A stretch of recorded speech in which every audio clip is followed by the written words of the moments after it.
Hello, hello, hello everyone! Second vlog. Di ba? Di ba ang galing? Kasi second vlog tayo ngayon, guys. Mm. So, ayan na, maglinis tayo, no? Ayan, bit-bit na natin yan. So, second vlog, sabi mo. Kasi, kanina live. Ngayon, mag-video-video na tayo. Kaya, tingnan, sana magustuhan ninyo ang aking video ngayon. Second vlog for today. Linis time. So guys, pakita dito guys. Tingnan natin ang sa taas kung may tae sa ibon. Uy, malinis na siya dahil wala naman masyadong ibon guys. Kasi pinalipad na namin. pinalipad na namin ibon. So ganyan na lang, unti na lang siya no. Kasi before nag-summer, nilinis ko man to siya. Ngayon, sa mga ibon, magliparan na.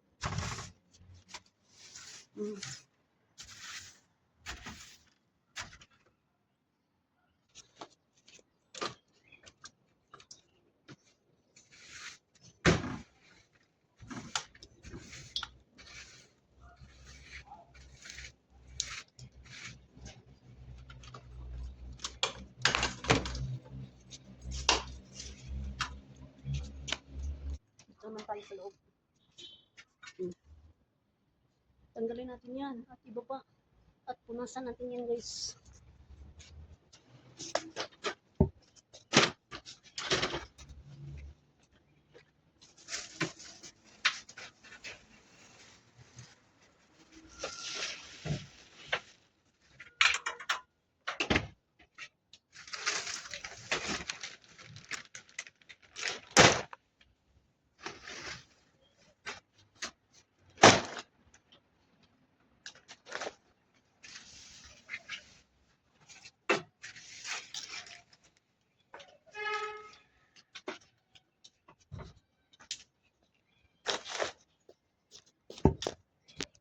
Tapos ngayon, maglagay tayo ng tubig.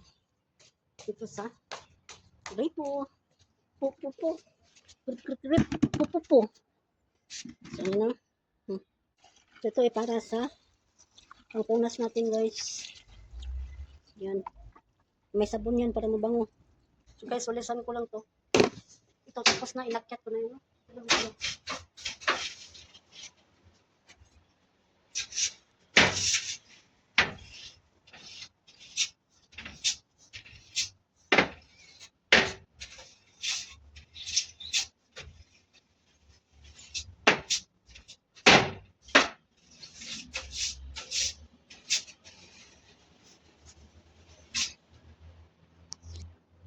Yan. Ito naman tayo. Diba? Madumi. Yan naman ang ating walisan.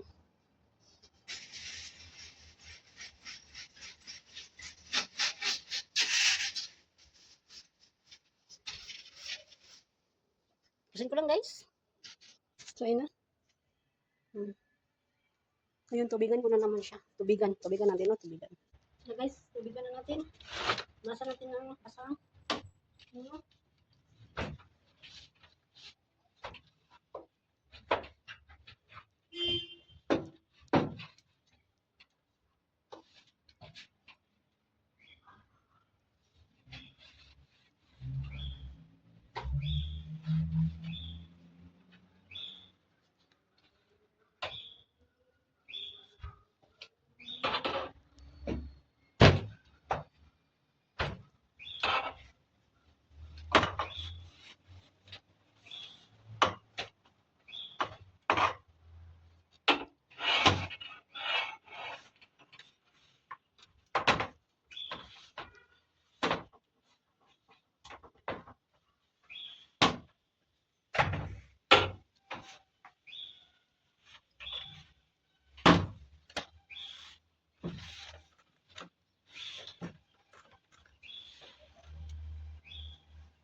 ayan na guys.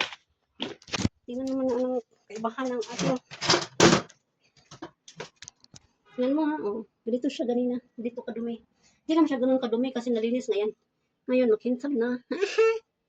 Makintab! Makintab na!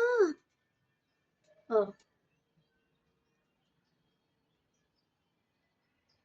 So, kailangan natin magkilos-kilos daw sa konti, no? Baka dito, tapos ito sa labas. Wala namang sabi sinahan ba? So, tapusin ko lang yan. Dito at dito. Okay? See you! Na guys, malinis na. Bakit lumiit to? Bakit lumiit? Bakit lumiit tong ano natin, video? Hindi ko alam. Tapos, ayan. Ayan. Dito naman tayo ngayon.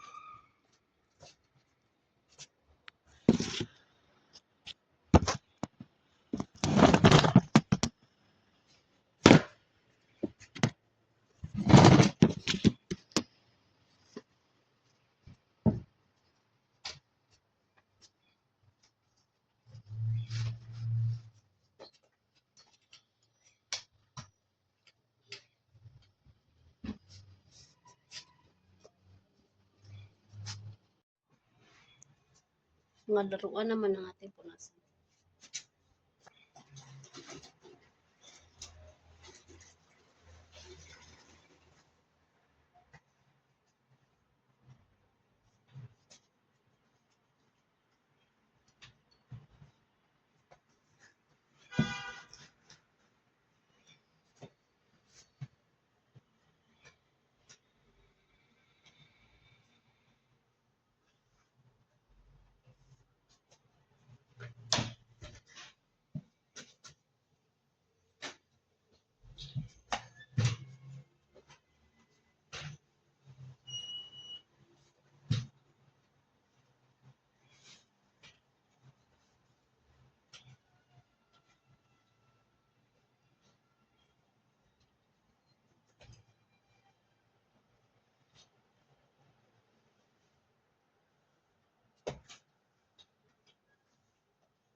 Ayan guys, tapusin ko lang mga laruan.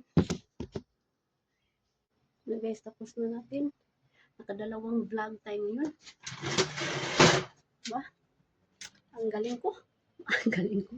Nakadalawang vlog tayo ngayon. Vlog or vlog. Tingnan natin kung kayo na ba. So, ngayon na, ibalik na natin ang mga gamit. Ibalik na tayo ng gamit.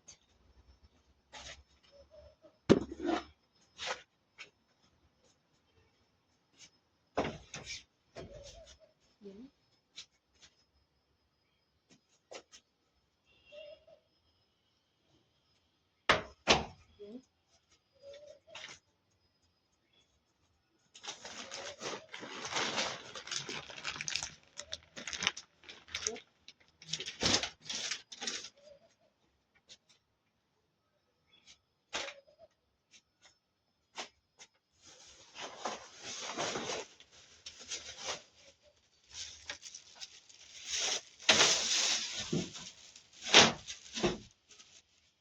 Yan. Balik ko lang guys, no? So guys, tapos na tayo nagbalik lahat. Ayan na. Oh. O, diba? Malinis na tayo guys. So, ang gagawin ko ngayon ay dahil dito. Hindi naman, asiti. Wala man tayo asiti. Mantiki. Mantika, oy. Uwel ba? Uwel. Mahal mang olive oil guys. Ano to gamit ng olive oil? Mantika lang ta kay. Mangkaya-kaya ramang mantika, no? Bratura ba? Ang olive ay Ginoo. Haskang mahala. Haskang mahala mang olive guys. Hindi ka mag-inosyan. Kay kuan lang niya siya. Diba?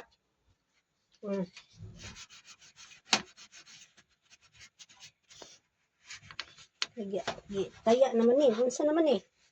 Oh, taya naman ah. Na. So, mag-minais tayo ngayon.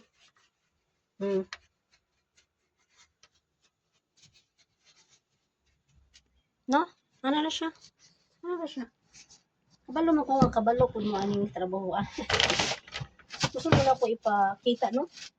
Kay aruing nun nga, buutan ko. Di ba ya? Di ba yung buutan? Siyempre. Dahil sa dollar, huwag na tayo magkunwari, dahil sa dollar, kailangan natin gawin. Kapitbahay natin makarinig.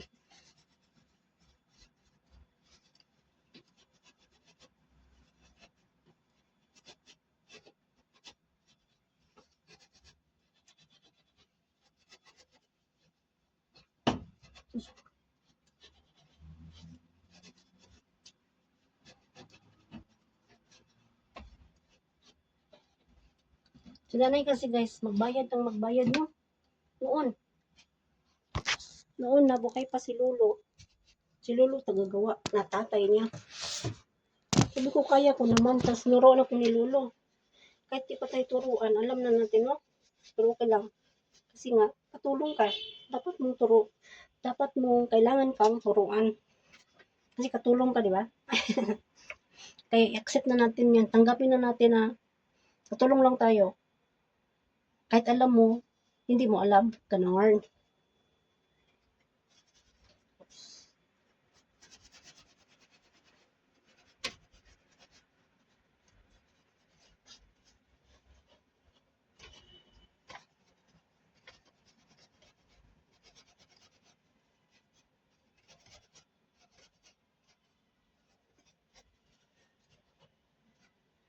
Di ba?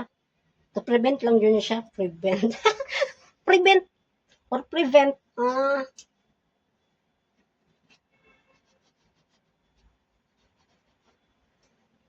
Ano? Antod ta sa ubos. So, see you later when we finish. So guys, tapos na tayo lahat. Ilagyan na lahat hanggang sa baba. So, thank you for watching everyone. God bless us all. Bigyan ko lang kayo ng tips. Katulong tayo, pumunta dito. So, kung kahit alam na natin, tips lang to ha, sa mga baguhan, sa mga gustong mag-abroad. Kahit alam pa natin yung trabaho, syempre, huwag tayong magpa-galing-galing, no? Di na to ipakita ba? Hindi natin ipakita yung na alam natin yung trabaho na yun. Kasi, ang amo, magpakaamo pa rin yan.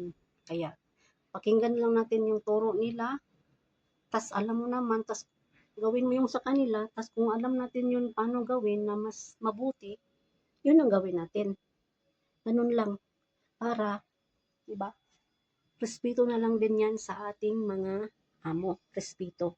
Kailangan ang respeto number 1. Kung wala man silang respeto sa'yo, hayaan mo lang, digma mo lang. Tas patuloy pa rin yung respeto mo sa kanila, kasi yon ang dahilan na magbago sila at magiging mawain. O, di ba? Maawa na. Kaya, ganun lang. Respeto at pag-iintindi na lang sa kanila kasi tama pa rin sila kahit kailan. Di ba? So, goodbye. We're done. Thank you for watching everyone. God bless. Sana nagustuhan ninyo ang ating video ngayon na second live, second video. God bless us all.